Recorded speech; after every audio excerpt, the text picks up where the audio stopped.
Assalamualaikum warahmatullahi wabarakatuh. Kembali lagi bersama channel kami Kita kesempatan ini akan membahas tentang seorang Abu Darda, sang sahabi dan jahid. Itu sahabat Nabi yang mulia ini bernama Uwaimir bin Abdullah atau dikenal dengan sebutan Abu Darda. Beliau mempunyai istri bernama Ummu Darda. Kemudian mereka mempunyai seorang anak perempuan cantik yang bernama Darda, dan karena nama anaknya, kemudian kedua orang tuanya ini disebut Abu dan Ummu Darda. Jadi ayahnya Abu Darda, ibunya Ummu Darda. Kemudian Abu Darda serta keluarganya sebagaimana digambarkan oleh Ibnu Athir mempunyai hidung yang mancung, kemudian kemerah-merahan di matanya yang cukup hitam. Ia menyemir rambutnya dengan warna kuning dan ia sering memakai kopiah dan juga memakai imamah atau sorban yang mana ujungnya melingkari di antara dua pundaknya. Lalu Abu Darda pernah menikah dua kali. Istri yang pertamanya bernama Khairah, ya itu istri pertama, dan istri yang keduanya bernama Hazimah. Setelah istri pertamanya yang meninggal, dia menikah lagi dengan Hazimah. Dan dari istri yang kedua inilah Abu Darda dikaruniai anak perempuan yang sangat cantik dan dia juga diberi nama Darda. Beberapa waktu Abu Darda selang beberapa waktu dikaruniai seorang laki-laki, anak laki-laki, kemudian diberi nama Bilal. Ummu Darda sendiri itu ibu dari Darda adalah seorang ahli fikih, kemudian juhud, cerdas, pintar, baik dan cantik. Ia meriwayatkan hadis dari Abu Darda sendiri dan dari Abu Hurairah. Ummu Darda wanita yang setia terhadap suami. Kemudian semasa hidupnya maupun setelah wafatnya dikisahkan beliau berdoa, "Wahai Tuhanku, Abu Darda telah meminangku dan menikahiku di dunia. Sekarang aku mohon kepadamu agar engkau menikahi aku dengannya kelak di surga." Jadi dia berdoa juga di surga, untuk di surga nanti. Abu Darda berkata kepadanya, "Jika demikian yang kau kehendaki, maka akulah satu-satunya orang yang menikahimu dan janganlah engkau menikahi lagi sudah aku." Kemudian Ummu Darda pun dia menepati janji tidak menikah lagi setelah kematian Abu Darda meskipun ia masih muda dan cantik. Dalam hal ini Abu Nuaim mengatakan sepeninggal Abu Darda, Ummu Darda masih sangat muda dan cantik. Kemudian Muawiyah bin Abu Sufyan pernah melamarnya, tetapi dia berkata, "Demi Tuhan, aku tidak akan menikah dengan seorang laki-laki lagi di dunia sampai aku menikah dengan Abu Darda. Insya Allah kelak nanti di surga." Nah, itu ucapannya, dia tidak mau menikah lagi. Kemudian Islamnya Abu Darda ini memang bukan termasuk barisan sahabat. Bukan termasuk barisan sahabat yang masuk Islam dalam masa awal kenabian. Kemudian tidak ikut juga perang Badar, namun pernah ikut perang Uhud dan peperangan sesudah bersama Rasulullah SAW. Demikian ini tidak mengurangi kadar ketinggian keislaman As-Sayyal dalam hal ini. Beliau mengatakan sebab mengapa Abu Darda tidak segera masuk Islam karena dia sedang mempelajari pokok-pokok ajaran agama. Yang dipelajari adalah pokok-pokok ajaran agama. Disebut agama baru itu secara yakin dan mantap dia tuh. Karena posisinya sebagai keturunan suku Khazraj yang merupakan salah satu suku cukup besar, mempunyai kekuasaan dan kehormatan di kota Madinah. Cukuplah sebagai bukti ketinggian dan keagungan keislaman Abu Darda. Rasulullah SAW pernah memohon kepada Allah untuk menguatkan Islam dan kaum muslimin dengan masuk Islamnya Abu Darda. Dalam kesempatan ini beliau bersabda, "Sesungguhnya Allah telah menjanjikan kepada aku akan Islamnya Abu Darda, kemudian dia pun masuk Islam." Nah, itu sabda Rasul.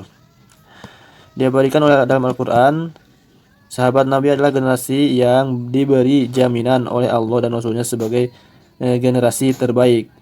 Kitab suci Al-Quran yang siapapun mengakui keagungannya, kemudian mengakui kebesarannya, penuturannya, kemudian detik-detik sentuhannya sebagai hidayah pada manusia, disaksikan oleh generasi istimewa ini, yaitu para sahabat. Kendati pun demikian, tidak banyak sahabat yang nama kata perilakunya disaksikan yang diambilkan dalam Al-Quran. Di antara yang sedikit itu adalah Abu Darda. Dalam suatu riwayat disebutkan ada seorang laki berkata kepada sekelompok orang yang diantaranya Abu Darda, wahai para pembaca Al-Quran, orang macam apa kalian? Kalian adalah orang pengecut, orang yang bakhil. Sementara ketika makan suapan kalian itu paling besar. Orang-orang yang mengatakan itu adalah orang bodoh. Namun Abu Darda tidak menghiraukannya. Kemudian sampai ke Abu Umar bin Khattab, dan pemuda bodoh ini diadukan kepada Rasulullah SAW. Pemuda tersebut berusaha mengelak dan mengumumkan alasan bahwa dia tidak sungguh dalam berbicara seperti itu. Dia hanya berguru saja, sesungguhnya kami hanya bersenda gurau, bermain-main saja. Kasih tersebut kemudian diabadikan oleh Al-Quran yang diturunkan kepada Rasulullah SAW. Dan jika kamu tanyakan kepada mereka tentang apa yang mereka lakukan itu, tentu mereka akan menjawab, sesungguhnya kami hanya bersenda gurau dan bermain-main saja. Quran surat At-Taubah ayat 65. Kemudian Abu Darda ini yang jahid, kemudian juga ahli ibadah juga, merupakan gambaran seorang sahabat yang mempunyai berbagai sifat mulia. Sifat-sifat mulia yang dimiliki umat Islam.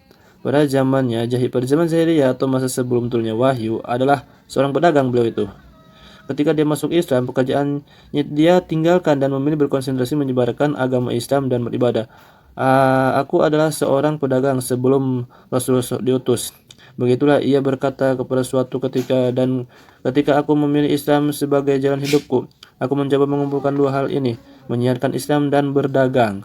Namun tidak bisa, maka aku tinggalkan dagang dan menekuni ibadahnya. Beliau itu meninggalkan dagang, meninggalkan dunia bisnis untuk beribadah dan mensyiarkan. Kesempatan dia mengatakan, demi zat yang jiwa Abu Darda berada di tangannya, seandainya saja mempunyai kedai di pintu masjid sehingga aku tidak ketinggalan sholat Jumat, aku bisa mendapat untung 40 dinar setiap hari. Lalu aku sedekahkan keuntungan yang aku raih itu di jalan Allah. Kemudian aku tetap tidak sanggup. Dia tidak sanggup.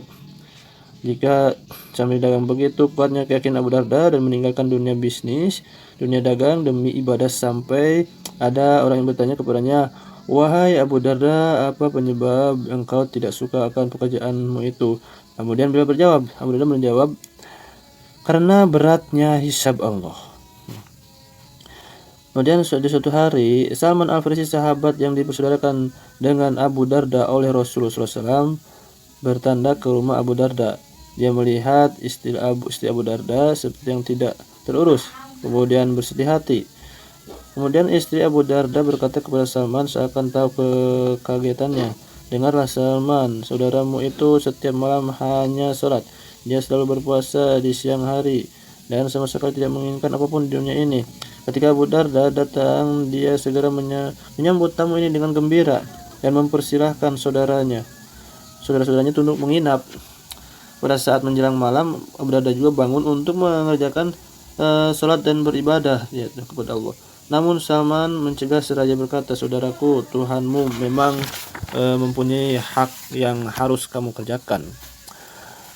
Kemudian tetapi keluarga dan ragamu juga mempunyai hak yang harus kamu berikan itu secara seimbang haknya itu. Janganlah kamu terus-menerus berpuasa, kemudian berbukalah kau di malam hari, kerjakan sholat juga tidur, dan gaullah istrimu. Sejak Abu Darda masuk Islam, dia memang senantiasa hidup dalam zuhud, kemudian sederhana, meskipun dia memiliki kekayaan dan pangkat yang tinggi. Kemudian Yazid bin Muawiyah, Khalifah Bani Umayyah, meminang putrinya Darda, namun Abu Darda menolak kepinangannya. Ketika datang lamaran kedua dari pemuda biasa, dia sangat menerimanya karena kabar ini tersiar ke masyarakat menjadi buah bibir. Abu Darda pun terpaksa menjelaskan, hanya mempertimbangkan kebaikan putrinya sendiri. Bagaimanapun kalian, jika diurus oleh orang yang dikebiri, aku melihat istana-istana yang di dalamnya penuh dengan gemerlap kemewahan, Maka ketika itu di mana agamanya? Itu yang Yazid bin Muawiyah. Di sana gemerlap mewah, hidup mewah. Kemudian demi mengamalkan bimbingan Allah agar orang-orang yang beriman menjaga diri dan keluarga dari neraka, Abu Darda mengajak keluarganya menempuh jalan yang hidup yang zuhud. Lebih dari itu juga mengajak penduduk Damaskus yang ia sayangi. Kemudian wejangan mental yang diberikan Abu Darda kepada penduduk di Damaskus. Wahai penduduk Damaskus, apakah kalian tahu? Apakah kalian malu mengumpulkan makanan yang tidak kalian makan? Apakah kalian tidak merasa risih? Membangun rumah yang tidak kalian tempati. Kalian juga membangun cita-cita yang tidak bisa kalian capai. Ingatlah orang-orang sebelum kalian mengumpulkan harta yang sangat banyak. Membangun rumah-rumah, berbicara yang bercita-cita muluk-muluk membangun bangunan yang megah. Lalu apa yang terjadi dengan semua itu? Apa yang merupakan menjadi kesia-siaan belaka, terpedaya oleh cita-cita mereka sendiri. Rumah mewah mereka bangun akhirnya dikubur mereka. Inilah seperti sejarah kaum Ad yang dikutuk oleh Allah. Sepanjang negeri Adnan sampai Oman penuh dengan anak-anak bangunan dan harta mereka. Demikian hina dan rendah nilai harta kaum Ad, ia tidak lebih dari 2 dirham. Kemudian Abu Darda ini orang yang bijaksana, orang dan alim juga. Abu Darda ini usaha kerja dan berpikir harus ditempatkan dalam koridor ibadah. Suatu ketika dia berkata, berpikirlah sesaat lebih baik daripada salat malam 40 hari. Hal ini tidak dimaksudkan ia lebih mementingkan berpikir dan meninggalkan ibadah dalam satu malam. Kemudian setiap aspek dan nafas kehidupan bisa menjadi ibadah yang bernilai tinggi ketika dimaknai sebagai pengabdian sebagai pengabdian kepada Tuhan. Kemudian kebijaksanaan dan kealiman Abu Darda juga diakui oleh Rasulullah SAW. Ya, dan sabda beliau, Uwaimir adalah orang yang bijaksana dari umatku. Ibnu Umar suatu ketika bertanya kepada para sahabat, coba sebutkan siapa 2 orang yang bijaksana. Kemudian seorang membahas, siapakah kedua orang yang bijaksana itu? Ibnu Umar pun menjawab, mereka adalah Mu'adz dan Abu Darda. Jadi ada 2 orang itu, Mu'adz dan Abu Darda. Kemudian saat Ibnu Mu'adz berwasiat menjelang kematiannya kepada sahabat-sahabatnya, ambillah ilmu dari 4 orang, pertama Abu Darda, Salman, Abdullah bin Salam, dan Ibnu Mas'ud.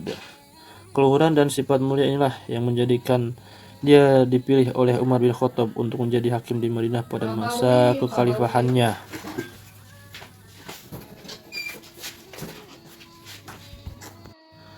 Ada lagi riwayat dari Imam Malik yang dapatkan dari Yahya bin Sa'ad.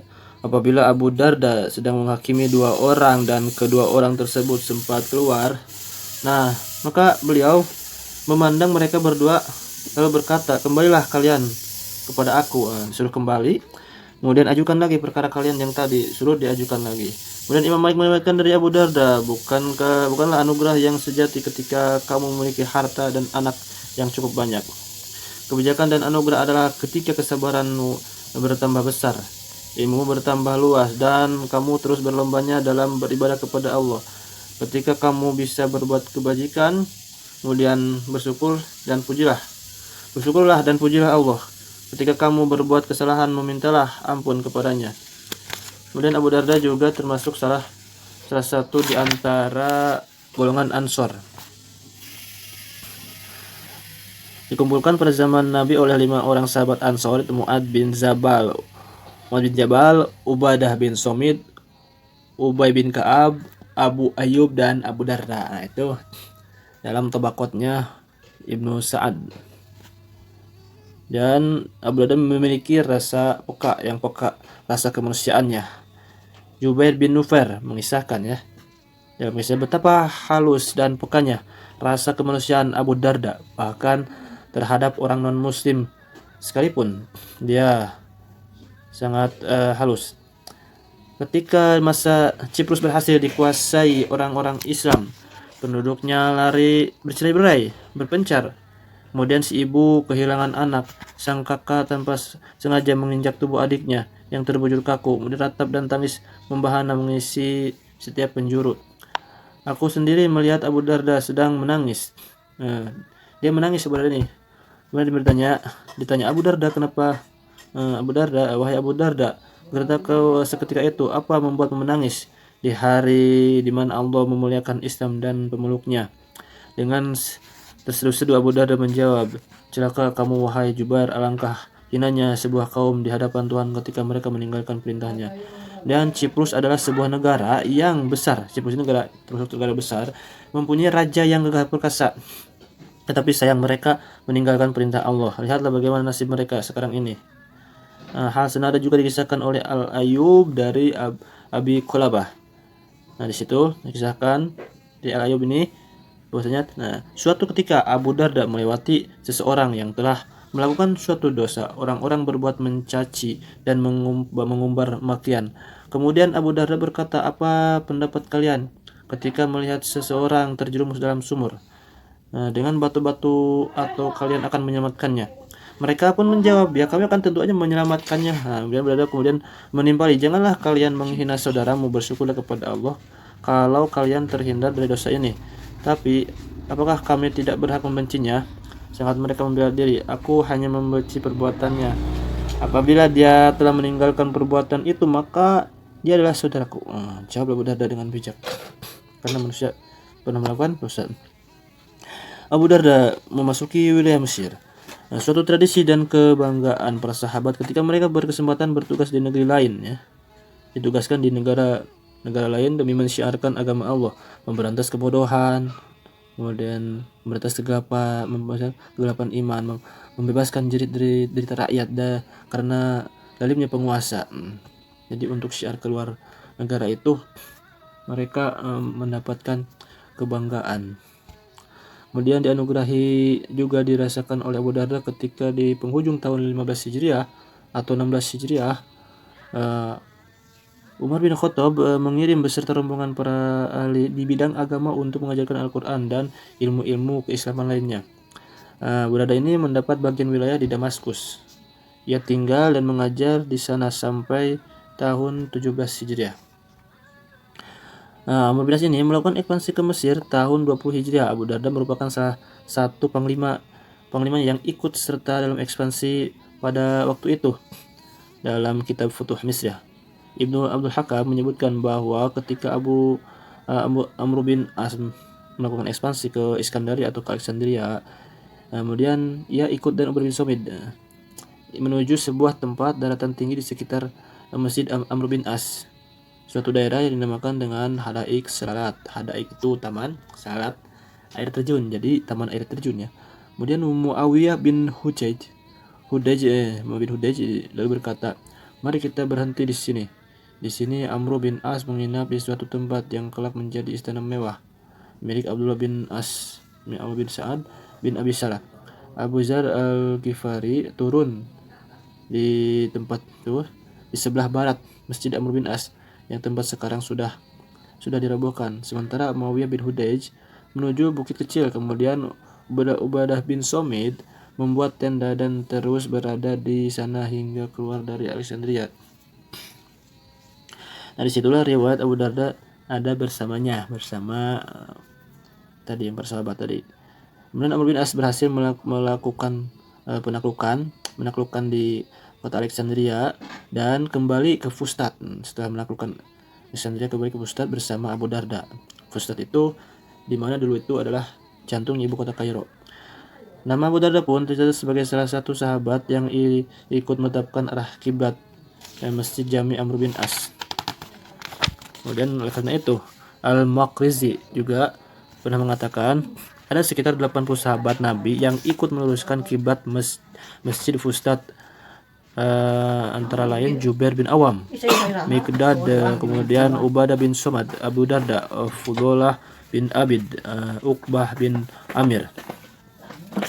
Dengan menjalankan tugas, Abu Darda tidak lama tinggal di Mesir karena pada tahun 23 Hijriah Muawiyah mengatakan menjadi hakim di Damaskus atas perintah Khalifah Utsman bin Affan. Meskipun demikian, ia masih ikut dalam beberapa peperangan.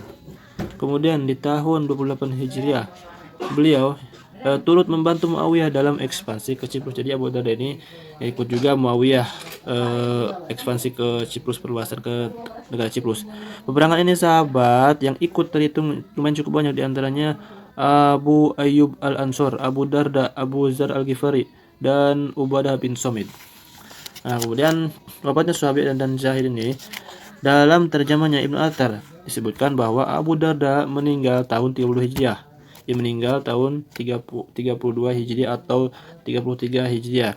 Kemudian riwayat lain mengatakan Abu Darda meninggalnya itu setelah Perang Siffin tahun 38 Hijriah atau 39. Riwayat ini yang paling masyhur dan paling banyak berkembang di masyarakat. Kemudian Sholih Al-Muri meriwayatkan dari Ja'far bin Zaid bin Abd, ketika Abu Darda sedang menghadapi sang pencabut nyawa, dia menangis. Itu menangis dengan nada heran. Istrinya bertanya, "Engkau menangis wahai sahabat Rasul?" "Ya," jawab Abu Darda, berurayan air matanya. "Dan bagaimana aku tidak menangis? Aku tidak tahu akan diapakan diriku ini sebab-sebab dosaku." Nah, itu sebelum dia wafat seperti itu. Dalam riwayat lain juga, Sumaid bin Ajlan, beliau berkata, ketika ajal hendak menjemput Abu Darda, dia kelihatannya sangat gelisah. Istrinya dengan heran dan bertanya, "Bukankah engkau mengatakan engkau suka mati?" Abu Darda pun menjawab, "Betul demi keagungan Tuhan. Namun ketika aku meyakininya, diriku membencinya." Nah, kemudian Abu Darda menangis dan berkata, "Inilah akhir hidupku di dunia ini." Tuturkan pada kalimat La ilaha illallah. Lalu dia mengucap kalimat ini sampai dia menghembuskan nafas-nafas terakhirnya. Kemudian sempat juga memanggil berwasiat kepada anaknya, "Waspadalah kamu Bilal, beramallah untuk hari kiamat, berbuatlah demi hari seperti hari kematian bapakmu ini. Ingatlah akan kematian di hari dan ingatlah hari kiamatmu."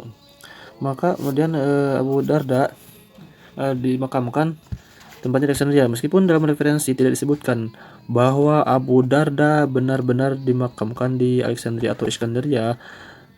Tapi para penduduk Iskandaria meyakini benar bahwa memang Abu Darda dimakamkan di situlah, didasarkan pada beberapa karomah yang disaksikan penduduk Alexandria. Pada tahun 979, wali kota Iskandaria ingin memindahkan makam Abu Darda ini, makamnya dipindahkan ke tempat lain supaya tidak menghalangi jalan, karena makamnya itu berada di tengah-tengah jalan. Jalan tersebut kemudian ditutup untuk sementara waktu dan dimulailah pekerjaan memindahkan makam tersebut.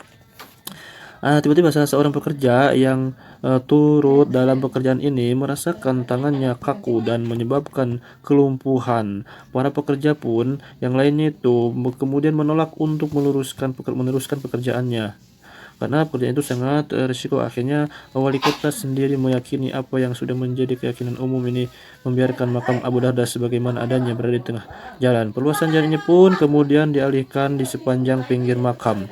Menurut ilmu lahir, kejadian aneh karomah ini memang tidak bisa dijadikan justifikasi keberadaan makam sahabat yang agung ini. Namun demikian, kiranya cukup ketika sang Zahid dengan 1000 kemuliaan selalu hadir dalam lerung hati benar nalar kita. Selanjutnya kita teladani dan ikuti demi menggapai ma'rifatillah. Sekian. Oke, assalamualaikum warahmatullahi wabarakatuh.